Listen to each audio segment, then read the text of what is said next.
Today, we're on betsyjohnson.com on the Playing the Field Wallet product page. As the customer scrolls, they encounter the Product Genius feed. As the customer shops, the AI learns from the customer lingers, gestures, and what is actually catching their eye, like the penny wallet in blue. Since we're in demo mode, we can see how the AI is actually thinking about this customer in this shopping session. Demo message: sustained interest in novelty-themed accessories, playful kitsch designs, and matching jewelry. Again, this message is only available in demo mode so that we can see what the AI is thinking.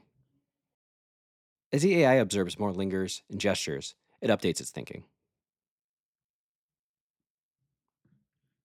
Now we'll see how the AI treats two more sessions simultaneously on the same PDP and how different they can be as the AI reacts to customer intent within the shopping sessions.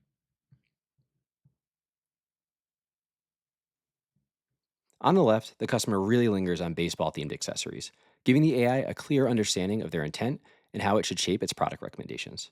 On the right, the customer really looks at a completely opposite style of purse, and it draws our attention as well as checking out some content.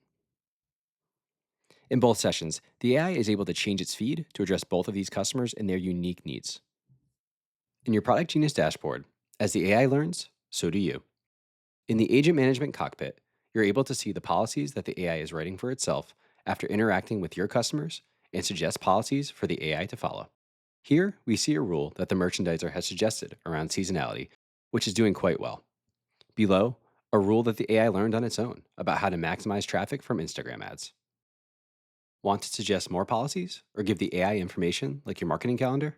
You can add them directly in the dashboard. Want to learn more? Book a demo today at productgenius.ai.